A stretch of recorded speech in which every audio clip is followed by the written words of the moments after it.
Hello बच्चों, आज हम पढ़ेंगे इस वीडियो में सिक्के और ताम्रपत्र राजस्थान के। तो आई होप ये वीडियो आपको पसंद आएगी। ठीक है, चलते स्टार्ट करते हैं। देखो, सिक्के सिक्के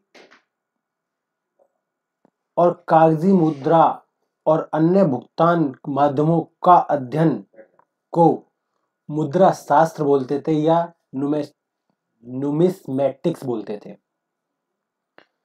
सिक्के प्राचीन राजाओं और राजनीतिक घटनाओं की जानकारी देते हैं। सिक्के से राज्य की सीमाएं और सामाजिक सांस्कृतिक स्थिति का पता चलता है। धातु और अर्थव्यवस्था, आर्थिक समृद्धि या संकट का अनुमान होता है। चित्र और लिपि उस युग की कला और धार्मिक मान्यताओं को दर्शाते हैं। सिक्कों का प्रसार व्यापार मार्गों और संबंधितों से पुष्टि करता है। ठीक है, अब सिक्के जो थे, भारत में सबसे पहले बड़े पैमाने पर सोने के सिक्के जारी करने का श्रेय कुषाण शासक वीमा कैडफिडेस को जाता है। लगभग 100 ईसा में के आसपास में ये सिक्के चलाए थे। वीमा कार्ड ने भारत में सोने के सिक्के मुद्रा प्रणाली को मजबूत किया। बप्पा रावल ने मेवाड़ के गोहिल वंश के संस्थापक थे। तो बप्पा रावल ने मेवाड़ में सबसे पहले सोने के सिक्के चलवाए थे। ठीक है, बड़े पैमाने पर सोने के सिक्के सबसे पहले किसने चलाए? बीमा कैडफिडेस ने, और बप्पा रावल ने चलवा दी फिर बाद में। विलियम वेडफ्रिक्स वेब की एक ब्रिटिश लेखक थे जिन्होंने राजस्थान के सिक्के पर गहन अध्ययन किया और the currency of the Hindu state of Rajputana पुस्तक को 1843 में प्रकाशित किया। इस पुस्तक में सिक्कों का वैज्ञानिक विश्लेषण और चित्रपट और नक्शा सहित वर्णन किया गया है। राजस्थान में सबसे प्राचीन सिक्के आहत मुद्रा के हैं, जो कि तांबे और चांदी के बने होते हैं। मुख्यतः चांदी से निर्मित सिक्कों को पंचमार्क सिक्के कहते हैं। यह सिक्के 6ठी शताब्दी ईसा पूर्व, जो 600 ईसा पूर्व के आसपास है। आहट मुद्राएं, जो राजस्थान के सबसे प्राचीनतम मुद्राएं मानी जाती हैं, इन पर किसी शासक का नाम अंकित नहीं होता। यह राजस्थान के सर्वाधिक निम्न स्थानों पर मिले हैं। रेड़, राजस्थान में आहट मुद्राएं सर्वाधिक रेड स्थान के ढील नदी के किनारे से प्राप्त हुई हैं। अब रेड जो है, टॉप से भारत में सबसे अधिक चांदी के सिक्के का भंडार मिला है, लोहे की मुद्राएं मिलाई हैं। इसी कारण राजस्थान का इसे टाटा नगर भी बोला जाता है। सांबर से भी कुछ सिक्के मिले हैं। सांबर से आहट मुद्राएं मिली हैं। नगरी से मिले हैं, यहां से चांदी के सिक्के भी मिले हैं। और यहां पर आहट मुद्राएं सिक्के पर एक तरफ सीवी जनपद का चित्र है और दूसरी तरफ मध्यमिका लिखा हुआ है, जो कि उस समय राजनीतिक और सांस्कृतिक संदर्भ को दर्शाता है। बैराठ में यहां पर 8 मुद्राएं भी मिली हैं। बैराठ में भी मिली हैं। बैराठ में जब मिली हैं तो प्रतिहार कालीन के सिक्के, जो 9वीं सदी के आसपास थे। बिजोलिया शिलालेख के अनुसार उस समय भीलमाल को श्रीमाल कहा जाता था, जो अब जालोर जिले में स्थित है। सांबर में भी प्रतिहार कालीन के सिक्के मिले हैं, जो कि उस काल के आर्थिक गतिविधियों का प्रमाण है। अजय राज संस्थापक 1113 ईस्वी में इन सिक्कों पर एक और लक्ष्मी जी की आकृति, दूसरी ओर श्री अजय देव अंकित होता था। सामेश्वर अजयराज के उत्तराधिकारी इन सिक्कों पर बैल की आकृति चित्रित होती थी। राजपूताना में सिक्के ढालने का सर्वप्रथम टकसाल आमेर राज्य में स्थापित किया गया। आमेर के शासकों ने इस टकसाल की स्थापना कर अपने शासनकाल में मुद्रा प्रणाली को और मजबूती से संगठित किया।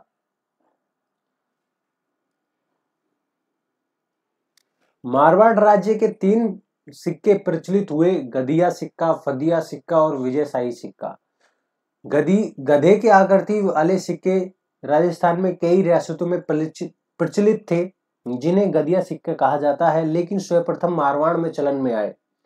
फदिया सिक्के वो थे जो गदिया सिक्के के साथ साथ गज सिंह के शासनकाल में प्रचलित हुए, और विजयशाही सिक्का वह थे कि जो जोधपुर रियासत में प्रचलित एक ऐतिहासिक मुद्रा थी, जो विशेषकर मारवाड़ क्षेत्र में उपयोग किया जाता था। गज सिंह राठौड़ का जन्म 30 अक्टूबर 1595 ईस्वी को हुआ और उन्होंने 1619 से लेकर 1638 तक मारवाड़ पर शासन किया। वह जहांगीर के समकालीन थे। शाहजहां के शासनकाल को भी देखा उन्होंने महाराज की उपाधि सर्वप्रथम अपनाया, जिससे मारवाड़ की शाही प्रतिष्ठा और बढ़ी। महाराजा गज सिंह के पुत्र महाराजा अमर सिंह और जसवंत सिंह प्रथम ने सत्ता संभाली। राजस्थान के रियासतों के प्रमुख सिक्के जैसलमेर के अखे शाही, प्रतापगढ़ के सालिम शाही, बांसवाड़ा के लक्ष्मण शाही, किशनगढ़ के चांदोड़ी, मारवाड़ के आदिलराय जो प्रतिहार कालीन के थे, ठीक है, और जोधपुर के विजय शाही, बीकानेर के गज शाही, कोटा गुमसान शाही, जहाड़ शाही, हाली और रसकपुर ये जयपुर के थे। डूंगरपुर के क्या थे? उदयपुर शाही। जो चित्तौड़ में सालिम शाही का प्रचलन था। झाड़वाड़ में मदन शाही, मेवाड़ में स्वरूप शाही, चांदोली गुहिलपति गदिया, और धौलपुर में तमंचा शाही, अलबुर में राव शाही और बूंदी में राम शाही। ये कुछ प्रमुख सिक्के थे जो कि अलग अलग राज्य में प्रचलित थे। और भारत की राजस्थान के प्राचीन सिक्कों का समृद्ध जो सबसे थे, जो भारत के प्राचीन सिक्के थे वह आहड़ माने जाते हैं। जो पंचमार्क है वह चांदी के सिक्के बने होते थे। साहित्य में आहड़ सिक्कों को कोषाणकण कहा गया है।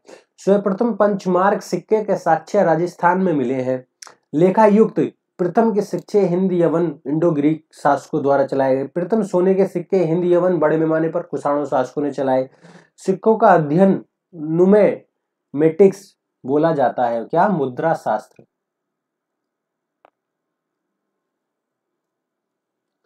रेड 3075 चांदी की आहत मुद्राएं सबसे बड़ा भंडार मिला है। अन्य आहत सिक्के के स्थल विराटनगर, आहड़ नगर, नगरी सांबर, नगर टोक 6000 तांबे के सिक्के मालव रण से संबंधित है। रणमहल हनुमानगढ़ 105 तांबे के सिक्के, 1 कनिष्क के सिक्के मिले हैं। बैराट में 36 मुद्राएं, 8 आहड़, 28 इंडो ग्रीक के मिले हैं। आहड़ में 6 तांबे के सिक्के यूनानी देवता अपोलो की आकृति के मिले हैं। नगला छैल में भरतपुर के में 1800 गुप्त कालीन के क्या सोने के सिक्के मिले हैं, वो भी अधिकतम चंद्रगुप्त मौर्य के।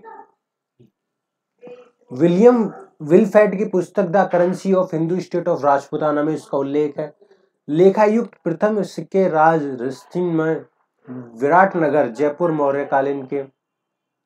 बीकानेर रियासत में एक तरफा विक्टोरिया और दूसरी तरफ राजा का नाम नागरिक लिपि में होता था। अकबर ने चित्तौड़ में विजय पर सिक्का है अलची चलाया। रेड टॉक पर 6 गुप्त कालीन स्वर्ण मुद्राएं और 4 चंद्रगुप्त द्वितीय के थे। नालीसाल में संबल कुमार गुप्त प्रथम की चांदी की मुद्राएं मिली हैं। हूड़ शासक गदिया सिक्के का प्रचलन मेवाड़ और मावाड़ में मिलता है।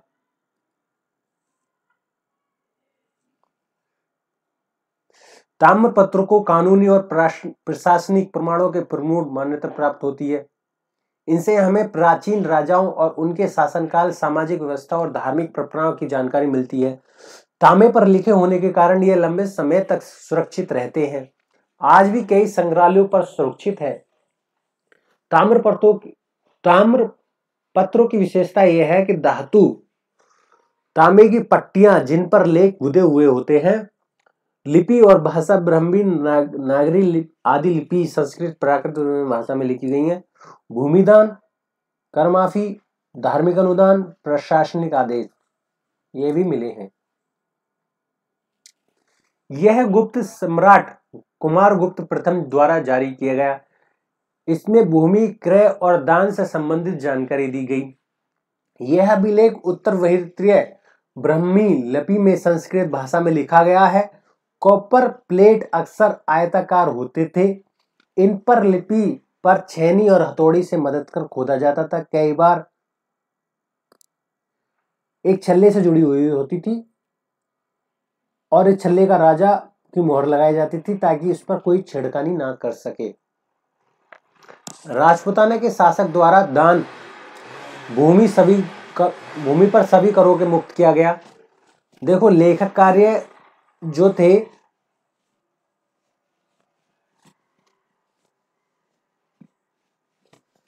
वह 8 inch by 6 inch 12 inch by 8 inch जो पहले काली स्याही का प्रमाणित लेखक द्वारा लेखन था मापन करते थे। एक हल से 50 बीघा और एक बीघा में 25 से 40 बांस। भूमि की किस्में पीवल, मगरो, पड़त, गलत, हास, रांगड़, विड्डो, कांगड़, तलाई, कोरमो। फसल की विवरण सियालू शीतकालीन और उड़ालू। आधुनिक विवरण रबी और खरीफ। राजस्थान के प्रमुख ताम्रपत्र तो ये कोशिश करेंगे अगली वीडियो में पढ़ेंगे, ठीक है। तो ये वीडियो अपने दोस्तों तक ज़्यादा से ज़्यादा तक पहुंचाएं।